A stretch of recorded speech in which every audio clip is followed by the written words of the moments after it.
ABN వార్తలకి స్వాగతం.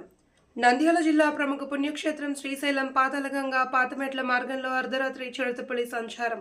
పాతమెట్ల మార్గానికి వెళ్లే దారిలో రోడ్డు డివైడర్ పై సుమారు 30 నిమిషాల పాటు అక్కడే కూర్చున్న చిరుతపులి రోడ్డుపైకి రావడంతో సెల్ ఫోన్లో వీడియోను చిత్రీకరించిన స్థానికులు.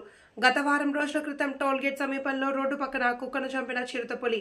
అటుగా వెళ్తున్న వాహనాల శబ్దానికి రోడ్డు దాటి అడవిలోకి వెళ్లిపోయిన చిరుతపులి కుక్కను నోటితో పట్టుకుని అడవిలోకి వెళ్తున్న వీడియోను తీసిన యాత్రికులు. ఈ ఘటన శ్రీశైలం టోల్గేట్ సమీపంలో జరగడంతో భయాందోళనకు గురైన భక్తులు, స్థానికులు. గతంలో Srisailam amphitheatre, Rudra park, Telugu university ప్రాంతాల్లో సంచరించిన చిరుతపులి నిన్న రాత్రి నిత్యం భక్తులతో రద్దీగా ఉండే ఆర్టీసీ బస్టాండ్ సమీపంలో సంచరించడంతో అయోమయంతో అధికారులు నిత్యం జనం సంచారం ఉండే ప్రాంతాలకు రావడం, కుక్కలను చంపుతూ ఉండడంతో భక్తులు, స్థానికులు అప్రమత్తంగా ఉండాలి అని అధికారులను హెచ్చరిస్తున్నారు.